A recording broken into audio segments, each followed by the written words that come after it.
Selamat pagi pemirsa setia Sejarah News. Saya Asda hadir menemani Anda pagi ini. Dalam laporan eksklusif kami, kita akan membahas sebuah lembaga keuangan internasional yang memiliki peran besar bagi perekonomian dunia, International Monetary Fund atau IMF. Indonesia, pemirsa, adalah salah satu negara yang memutuskan untuk bergabung dengan IMF, singkatan dari International Monetary Fund.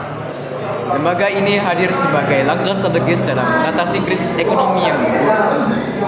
Keputusan bergabung ini membawa konsekuensi positif, yaitu adanya bantuan keuangan dan bimbingan teknis yang sangat diperlukan untuk menjalankan program reformasi ekonomi yang komprehensif.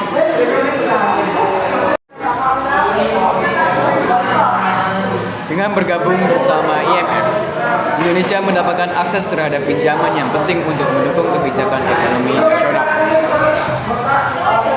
Namun perlu digarisbawahi, pinjaman ini tidak hanya membantu mengatasi kekurangan fiskal. IMF juga memberikan likuiditas tambahan yang dibutuhkan untuk menjaga stabilitas keuangan negara. Selain bantuan keuangan, IMF juga berperan dalam merancang dan menerapkan kebijakan moneter yang efektif, seperti kebijakan suku bunga dan pengendalian inflasi.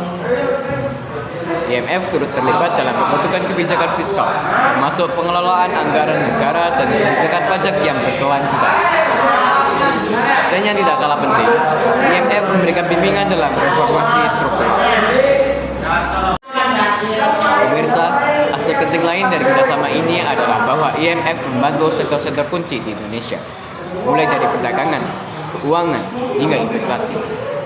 Langkah-langkah ini bertujuan untuk meningkatkan daya saing dan menciptakan lingkungan investasi yang lebih menarik, baik bagi investor domestik maupun asing.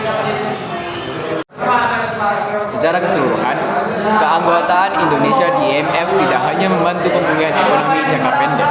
Lebih dari itu, kerjasama ini membantu menstabilkan perekonomian Indonesia saat ini, sekaligus meningkatkan kapasitas Indonesia dalam mengelola kebijakan ekonomi secara mandiri dan berkelanjutan di masa depan.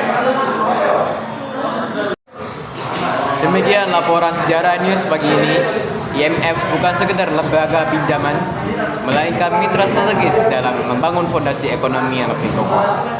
Saya Asda, terima kasih telah menyaksikan Sejarah News. Sampai jumpa.